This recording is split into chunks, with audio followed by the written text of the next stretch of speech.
বন্ধু, দেখ পানিগুলো কত সুন্দর নীল পানি।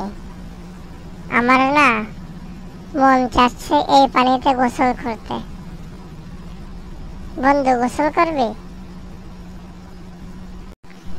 হ্যাঁ হ্যাঁ বন্ধু, চল চল। এই গরমে শরীরটা অতিষ্ঠ হয়ে গেল। আমি আর তুই দুইজনে মিলে এই পানিতে গোসল করব। নদীর পানি বলে কথা, সাগরের পানি কি সুন্দর, চমৎকার। মনটা একেবারে ব্যাকুল হয়ে আছে। বন্ধু, আর দেরি নয়, চল। হ্যাঁ হ্যাঁ বন্ধু, চল চল চল, দেরি করলে আমাদের লস। তো বন্ধু, আমি তো সাঁতার জানি না, তাহলে?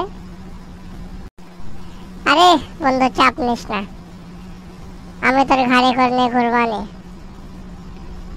আমার কাঁধে তুই উঠবে, কাঁধে উঠে তুই গোসল করবে। কিন্তু বন্ধু, তোর কষ্ট হয়ে যাবে না? তোর তো অনেক কষ্ট হবে রে।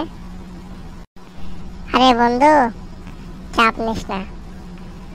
বন্ধুর জন্য যদি এতটুকু কষ্ট না করতে পারি, তাহলে বন্ধুই হলাম কেন, বল?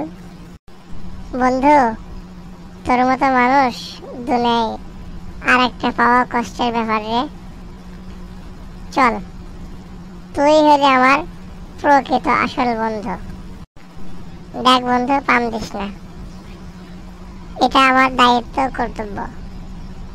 তুই সাঁতার জানিস না, আমাকে আমার উচিত তোর সাঁতার শেখানো। এই জন্যই বললাম, চল আমরা দুইজন সাঁতার কাটি, তো সাঁতার শেখাবো আজকে।